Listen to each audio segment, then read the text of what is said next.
Hola, ¿qué tal? Buenas tardes. Soy Jessica Sibex Saldaña Cortés, soy enlace de tutoría para la División de Humanidades. He preparado este pequeño video en atención a un taller que vamos a tener durante el mes de mayo y que, bueno, por cuestiones del paro y pues de estas condiciones no fue posible tenerlo, digamos, de manera, aunque virtual, remota, pero sincrónica. Y por eso, pues bueno, estoy acá compartiendo este pequeño video para ustedes, estudiantes de la licenciatura en enseñanza de inglés. Como verán, el título es Dimensiones del ser estudiante universitario y enfatizo la cuestión del ser como persona, no solamente de ser, sino de ustedes, y por eso iremos viendo en este pequeño video y en esta pequeña charla un poco de lo que ha implicado, sobre todo en estas condiciones de estudio en pandemia, ser estudiante. En principio, yo siempre procuro trabajar con los grupos y con cualquier persona que yo, además, pues soy tutora, pues preguntarles cómo están y cómo se sienten. Ahorita no es posible hacerlo de manera sincrónica, insisto, pero será importante que ustedes a la hora de revisar y de trabajar este video se pregunten cómo están y cómo se sienten. Y esas respuestas ojalá que puedan ser más profundas y comiencen un diálogo intrapersonal. La tutoría, como ustedes lo han vivido de alguna manera, pues tiene una multiplicidad de facetas y de formas, dependiendo también de las modalidades, la disponibilidad de tiempo y pues del acercamiento que sus tutores y tutoras hagan con ustedes. Pero para mí en principio la tutoría es una forma de interactuar de manera intercultural. ¿Por qué? Porque hay visiones y experiencias de vida intergeneracionales en cuanto a las edades, pero también en contextos de vida y familiares que han tenido cada uno de sus docentes, de sus compañeros, de las historias de vida que ustedes mismos también van trazando. Entonces, para mí es un encuentro muy enriquecedor entre personas. Es también conocimiento y manejo y apropiación de tecnologías. Sobre todo en esta época que estamos también trabajando toda esta parte del acercamiento a la educación a través de estas tecnologías educativas, pero no solamente si las tenemos a mano o si podemos manejarlas, sino cómo también nos apropiamos y aprovechamos de esas tecnologías, porque creo que son medios, son instrumentos, pero siempre está, digamos, presente la voluntad y el trabajo y lo que cada uno desarrolla en nosotros, mayor seguridad, mayor empatía, mayor capacidad de logro, por ejemplo, para poder desarrollar y aprovechar, insisto, todo lo que nos brinda estas tecnologías. Creo que también implica, y ya ustedes lo han visto un poco en el diálogo con sus profesores, tutores, tutoras, tiene que ver con las expectativas laborales. Cuando uno se avienta, digamos, se embarca en una travesía del estudio, estudiando una licenciatura, pues obviamente tenemos una expectativa, ya lo estamos viendo, de dónde trabajar, ¿no?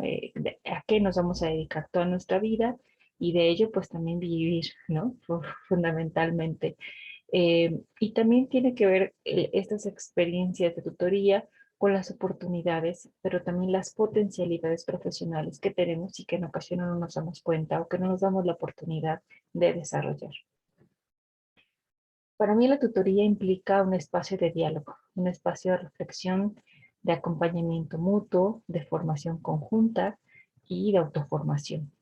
No es solo lo que yo tenga que decir y poder, o que sus tutores les digan y los pongan a reflexionar, sino que también implica una autorreflexión para nosotros como tutores y tutoras.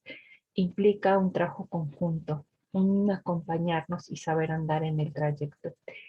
Y bueno, partir de ello implica saber quién es el ser estudiante universitario de la licenciatura en enseñanza de inglés, qué implica, a qué se dedican y bueno, cómo es que trabajan estas profesionistas. Y tiene que ver justamente con una historia de vida. Yo les invito a revisar este, este concepto de hoja de vida. Es un concepto que me gusta mucho, que en Colombia así le llaman el CV. Me gusta porque justamente plasmamos en una hoja o varias eso que ha sido nuestra vida, ¿no? Un trayecto académico escolar principalmente, pero que en ocasiones también denotan aspectos biográficos, fechas importantes, acontecimientos importantes también, decisiones sumamente importantes, qué carrera, en dónde trabajar y demás, las personas que ahí estuvieron presentes a la hora de incorporarnos en algún lugar, los aprendizajes construidos y las enseñanzas compartidas. Es decir, en este pequeño ejercicio que yo siempre propongo y que, insisto, si estuviéramos en un ejercicio sincrónico, hubiéramos desarrollado, es decir, un poco echar la mirada atrás y decir cómo ha sido mi vida. No solamente si estudié en tal escuela y después me cambié a otra, lo que fuera, sino cómo estos elementos han marcado mi vida. ¿Por qué solamente en esta escuela estuve un año o un semestre y después me cambié? ¿Por qué en ese trabajo solo estuve 3 meses, pero en este estuve 5 años, por ejemplo, ¿no? Entonces, justamente eso que vamos poniendo con nombres y fechas, qué importancia tuvo para nuestra vida y justamente darle contenido a todo ello.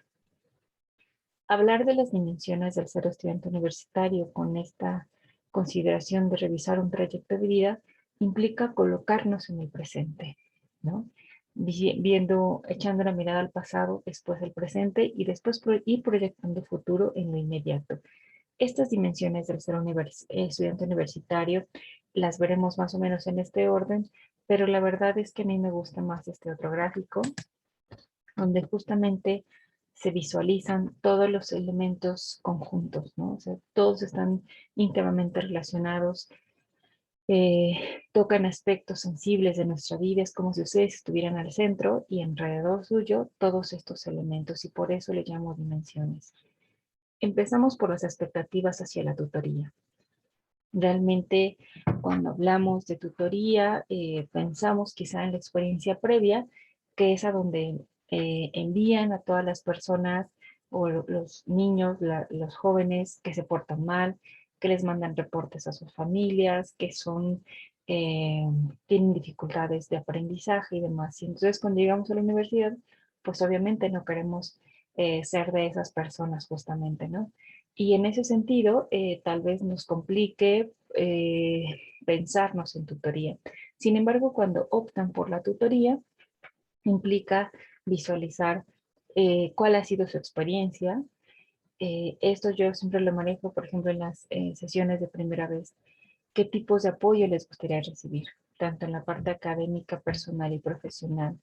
¿Qué esperan de la tutoría, ¿no? Y de mí en ese sentido, como rostro y como eh, persona viva tal cual de la tutoría, que están dispuestos a aprender, en sentido de apropiarse, de aprender con H, de no solamente tomar algo y pues ya dejarlo ahí en el olvido, sino realmente apropiarse de esto que se verá como travesía. ¿Y a qué se comprometen?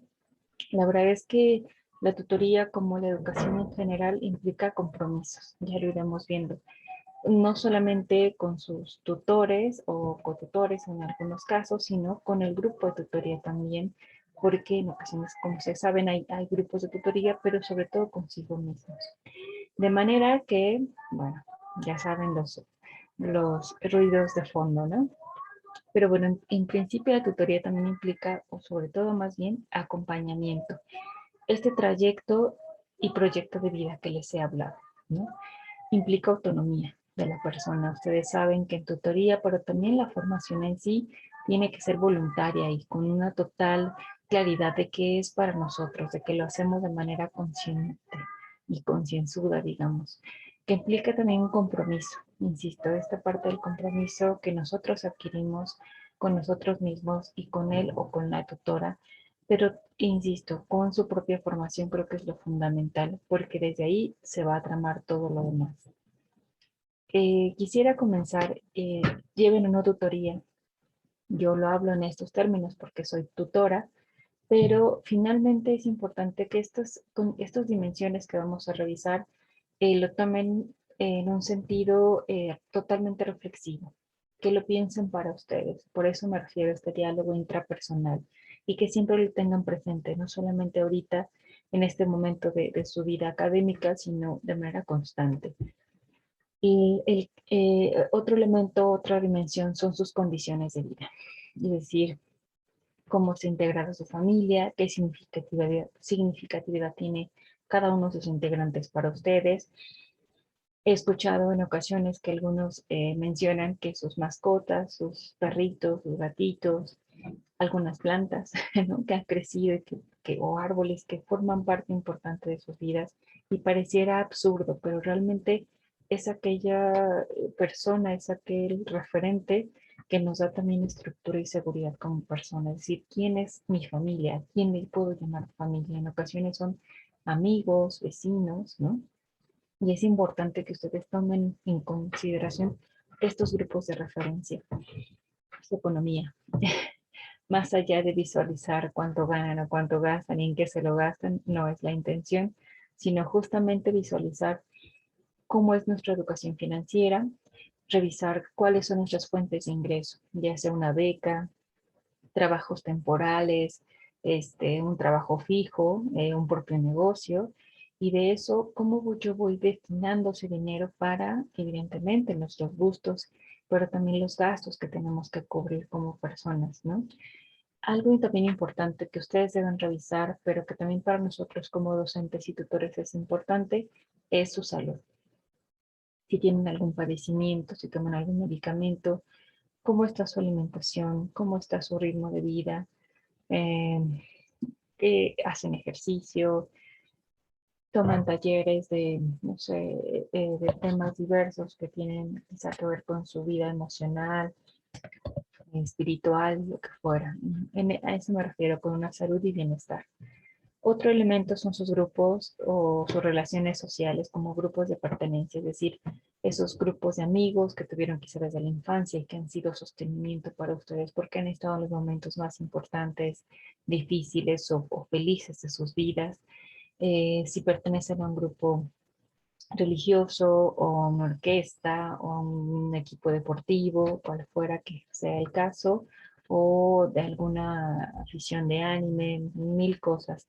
Y no solamente decir me llevo bien con ellos, sino ellos que han aportado a mi vida, cómo me configuran hasta el día de hoy, ¿no? Que han sido, incluso que forman parte también de este núcleo familiar o de amistades muy cercanas y sobre todo lo que cada uno de nosotros nos ha aportado. Cuando me refiero a pasatiempos, gustos, aficiones, intereses, deportes y más, no es solamente que me digan, practico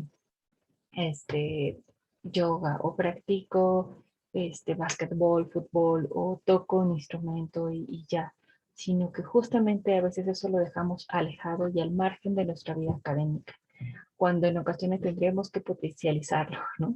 Retomar todos esos gustos y aficiones, el dibujo, la pintura, el teatro, las colecciones, no sé, cualquier tipo de actividades que ustedes desarrollan y que en ocasiones, insisto, las relegamos, creo que pueden formar parte importante de lo que ustedes hacen porque los conforma como personas, ¿no?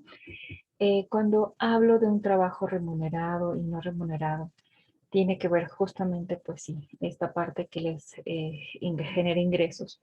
Pero también en lo remunerado me refiero cuando en ocasiones algunos chicos realizan trabajos de cuidados de otras personas, ya sea pequeñas o más grandes, o cuando llevan, no sé, las cuentas de algún negocio familiar, no sé, muchas actividades que en ocasiones realizamos y no es que ahora pidamos un pago al respecto, sino que valoremos el trabajo que se hace.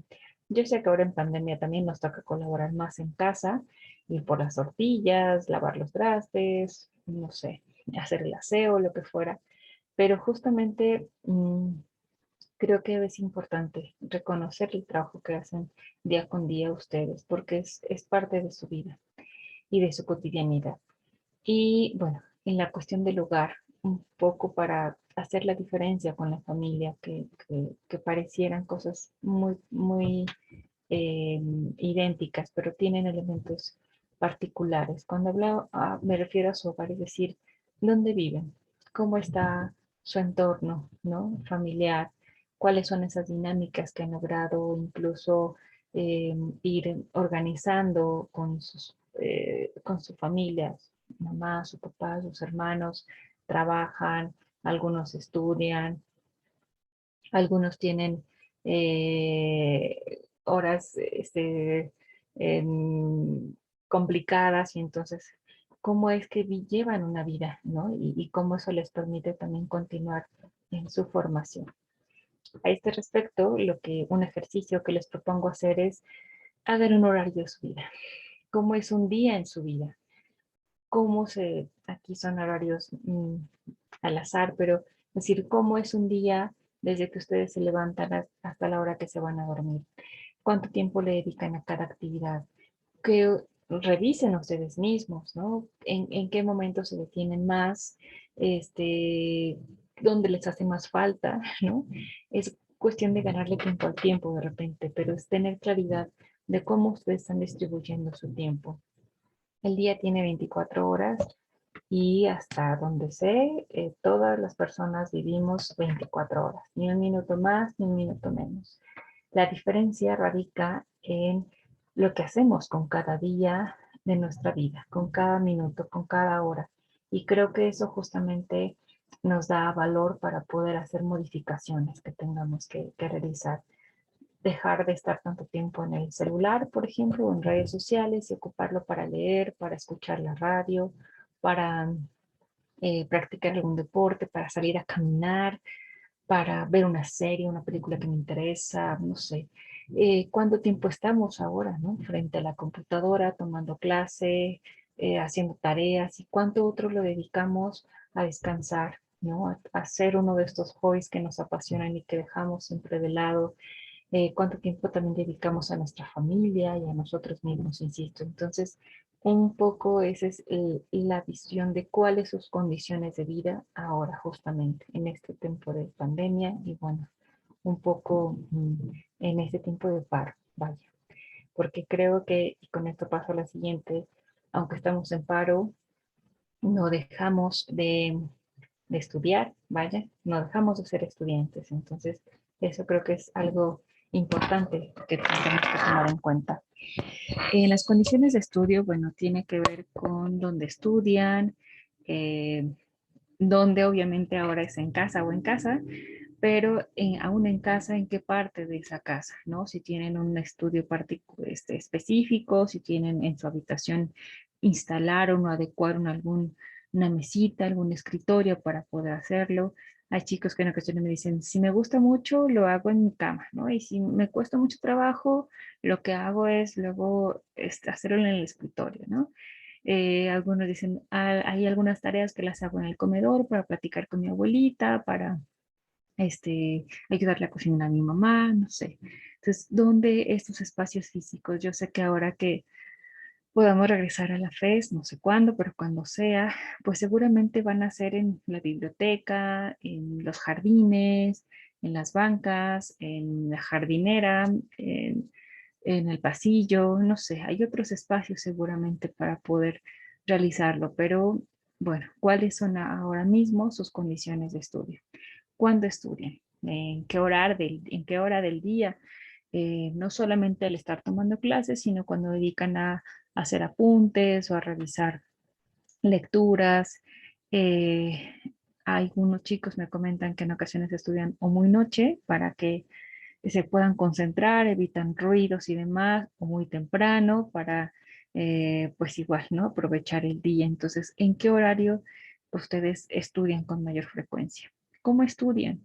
Es decir, sus hábitos, sus habilidades de estudio. Sé que hay un sinfín de libros que nos dicen, ¿no? Cuál es casi la norma para poder estudiar, pero la invitación es que ustedes mismos revisen sus propios hábitos y habilidades de estudio y en particular las habilidades tecnológicas, que creo que es lo que ahora mismo nos ha vuelto locos y puestos de cabeza, pero también nos ha movido de un estado de confort, ¿no? No solo aprender la paquetería básica y poderla usar a favor del estudio, aprender también a utilizar todas las plataformas educativas que tenemos a mano para poder entregar trabajos, este medio de Zoom y otras plataformas de videollamadas, por ejemplo, ¿no? Entonces, todo esto, ¿cómo es que ustedes han permitido o han favorecido que esas condiciones sean más favorables, ¿no? Se han tomado cursos o tutoriales, ¿no? ¿Cómo están sus habilidades tecnológicas ahora? ¿Con quiénes estudian? Yo sé que estamos igual en pandemia y que a veces estudian en solitario. Algunos otros chicos me dicen, platico con mi vecina que es psicóloga o generan un grupo de estudio en sus equipos de trabajo, también dialogan cómo les va y comparten temas. Bueno, las motivaciones son diversas, pero incluso yo siempre les digo que al leer un libro están estudiando con alguien más, ¿no?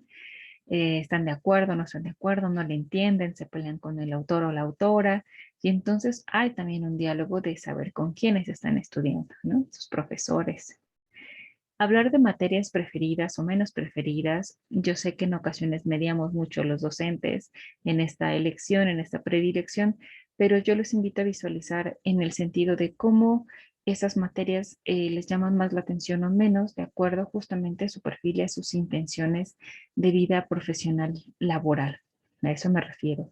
Cuando somos conscientes de qué materia nos gustan más, nos permitirá después ser más conscientes para la toma de decisiones de optativas, preespecialidades, servicio social, prácticas profesionales, todas esas tipos de elecciones que tenemos que realizar en formas de titulaciones, y es el otro tema, ¿no? Justamente en el semestre que estén ahora, segundo, cuarto, sexto, octavo, yo les invito a que visualicen cuál es la forma en que se desean titular.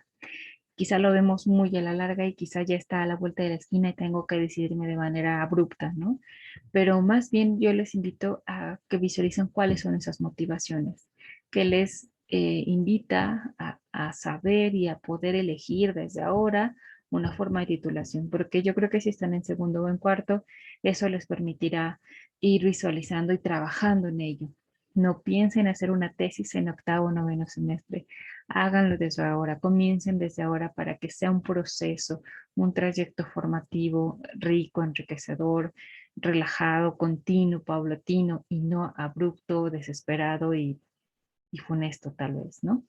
Eh, Cuando les pregunto y les invito a pensar sobre su promedio académico que tienen hasta ahora, es importante no solamente para ponerlo en nuestro CV y poder acreditar algunas cuestiones más en la titulación, sino porque creo que es importante que sepamos qué nos permite eso, ¿no?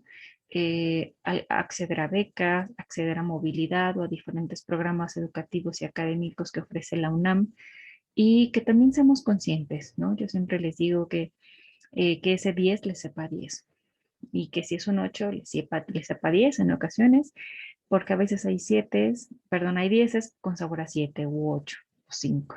Entonces sean muy conscientes de cómo dedican cada minuto de su tiempo o cada clase a aprender, no a cumplir, no es un requisito, de verdad. Yo los invito a ser más conscientes de su labor como estudiantes y del por qué están estudiando esta carrera, del por qué desean concluirla y por qué desean ejercerla. En ese sentido, bueno, y con este pequeño ejercicio, no es todo el ejercicio, pero son algunas ideas con las que ustedes puedan ir revisando sus propios hábitos, estilos y estrategias de estudio. Aprenden más cuando hacen qué. Cuadros sinópticos, mapas mentales, un esquema, subrayan, escriben, preguntan. Aprenden menos cuando no hay música o no hay algo visual que les llame la atención, todo es muy teórico, muy plano, lo que más les gusta enseñar. Están en una carrera donde justamente lo llevan en el título la enseñanza de inglés. ¿Y qué del inglés les gusta enseñar más? ¿Y qué del inglés les gusta enseñar menos? Y es válido, pero ser muy conscientes de ello es trabajar también en esas limitaciones, pero también en esas potencialidades que puedan tener. Las expectativas de carrera. Y esas preguntas, créanme que se las tienen que hacer en todo momento de su vida profesional, desde que inician, que seguramente muchos les preguntaban por qué elegiste la carrera, Y créanme que se lo tienen que realizar, insisto, en cada momento de su vida cuando les sea necesario. A veces hasta cuando egresamos, ¿no? Pregunto a veces, ¿por qué elegí pedagogía? Pero bueno, aquí estamos y es replantear el camino. Esas motivaciones intrínsecas, sean muy conscientes y sean muy honestos. ¿Por qué eligieron la carrera? ¿Qué les ha gustado más de la carrera? En ocasiones los chicos me han dicho en pedagogía que es el ambiente de la carrera, los profesores, las materias que han llevado, lo que les ha permitido repensar. Y lo que menos en ocasiones ha sido que es muy poco práctica, que es muy teórica. Y aunque sí nos falta metodología, yo siempre les digo que quien aterriza en sus palabras, si es que falta que la pedagogía se aterrice, quien aterriza cada profesión son ustedes, son los estudiantes y somos los docentes también. Entonces, en esa medida también ser conscientes de cómo vamos interpretando y haciendo práctica nuestra, nuestra carrera. Que cada trabajo que entreguen no lo hagan pensando que le hacen un favor al profesor, no lo hagan pensando que es para pasar la materia, cada examen, cada cuestionario, cada ejercicio, no lo hagan de verdad pensando que es un beneficio para los docentes, es para ustedes. El mayor beneficio o perjuicio que hagan en cada una de sus acciones es realmente para ustedes. Quizá lo que menos les guste es lo que más les cuesta trabajo y bueno, en eso tendrán que trabajar, pero ser conscientes de qué es lo que más les gusta y menos, como en una especie de espectro o en un abanico de posibilidades, les permitirá ir trabajando sobre ello. Algo que creo que es muy importante visualizar es qué les ha aportado la formación de su carrera, eh, perdón, qué les ha aportado la carrera a su formación. Pareciera que no tiene nada que ver, pero creo que justamente cada carrera, cada disciplina académica de forma epistémica y metodológica aporta sin duda a la formación humana y ser conscientes de ello, que el inglés les ha permitido tener en su vida, poder acceder que a otros no, por ejemplo. Saber si se han cumplido nuestras expectativas. Generalmente, cuando hacemos una elección consciente de la carrera, cuando vemos opciones o cuando es una cuestión azarosa y decidimos entre pedagogía y psicología o esto es entre enseñanza de inglés o no sé, literatura hispánica, un ejemplo, debemos ser conscientes, ¿no? ¿Qué expectativas nos hemos generado la carrera? ¿Qué creemos que se va a dedicar un docente de enseñanza de inglés, por ejemplo? Entonces tendremos que ser conscientes de si se han cumplido o no y en qué medida ha dependido de mí que se cumplieran o no y en qué medida pues las circunstancias que están ahora mismo, ¿no? Circundantes. Otro elemento es qué esperan a su egreso. Algunos ya están trabajando, otros desean continuar trabajando, quieren empezar a trabajar ya, otros desean seguirse con un posgrado y decir qué es lo que ustedes quieren al término de su carrera. Plantéenselo desde ahora ya, ¿no? Y en qué, creo que eso es algo, aunque es una pregunta muy utópica y muy romántica, como somos los pedagogos, tiene que ver con justamente, pues, el paso de su vida universitaria y la implicación que tiene para la sociedad. ¿Cómo aportan ustedes ahora mismo desde su estudio a la sociedad con su profesión? Estamos en un país en el que no muchos hablamos inglés, en el que hay un déficit importante desde educación básica hasta superior. Y en ese sentido, ¿cuál sería su aporte, no? ¿Cuál sería su aporte para las y las personas que migran y que desean acceder, por ejemplo, a una vida mejor, en teoría, relativamente, ¿no? Y cuáles las habilidades que ellos mismos desarrollan, ¿no? Para poder acceder a esta lengua y a esta cultura. Y en ese sentido, yo les invito a hacer este pequeño ejercicio. ¿Cuáles son sus compromisos hacia, con su estudio? Vaya, ¿por qué están estudiando esta licenciatura? Consigo mismos, ¿no? ¿Cuál es el compromiso que puedan establecer con ustedes mismos, con su profesión, con la facultad, con la universidad, con su familia y con la sociedad, insisto?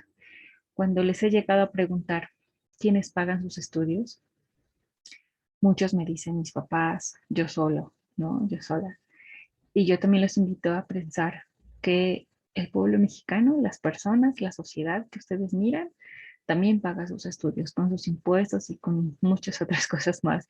Y a ellos nos debemos. Entonces, que no se nos olvide que esta formación no es solamente para un beneficio personal, que está muy bien, sino que también todo aquello que realizan tenga una mirada social, humanista, para donde retribuir todo lo que ustedes han recibido en la universidad.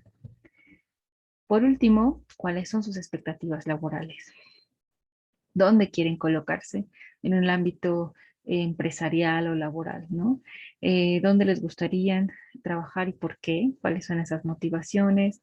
En el caso de que ya se encuentren trabajando, si desean continuar donde están actualmente o desean cambiarse y por qué. Si no trabajan, dónde quisieran trabajar y qué opciones les gustaría explorar de su profesión. Yo les invito, y es un ejercicio que yo procuro hacer con los chicos que acompaño en tutoría, es que revisen cómo está en diferentes plataformas laborales, cómo se requiere a un docente de enseñanza de inglés o a un traductor o a, no sé, algún experto en la lengua inglesa, por ejemplo. Entonces, visualicen, hagan una búsqueda por ahí solamente de ocio tal vez y tal vez encuentren algo, no sé, pero busquen qué requieren de ustedes, qué requisitos están pidiendo y cuáles cubren y cuáles no. No solamente para cubrir el ojo o dar el ancho a los empleadores, sino para revisar justamente cómo tienen elaborado su CV, qué está planteado ahí, con qué elementos sí cuentan y cuáles otros les falta seguir trabajando. En ese sentido también saber, preguntarse ustedes si han tenido entrevistas de trabajo o no, cómo se prepararían para una entrevista de trabajo. Hay múltiples tutoriales y después muchas charlas que tal vez luego podamos hacer sobre cómo prepararse para una entrevista de trabajo. Y la verdad, en mi experiencia hay de todo, ¿no? Desde una entrevista muy formal, con preguntas exhaustivas, con exámenes interminables.